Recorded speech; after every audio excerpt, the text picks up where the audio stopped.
Hi children, today we are drawing aeroplane. So let's get start.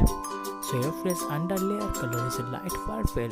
So let's get paint together. Okay, beautiful.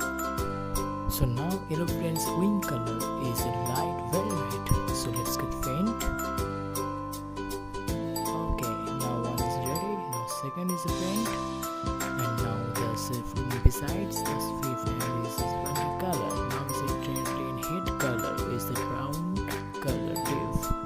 And it looks pretty awesome. Okay, let's get the last is airplane's last two friends. The friend color is the light velvet. So let's just paint. Okay, nice.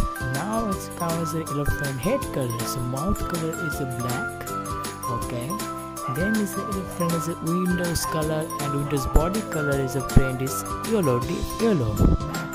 Okay, and very beautiful. Now is the Windows color is a light sky color. So let's just paint. The paint is color is delicious, and now our paint is ready. So let's get our sky. So full sky our paint is now ready. Okay, there is a display screen, and now is our aeroplane and sky is ready.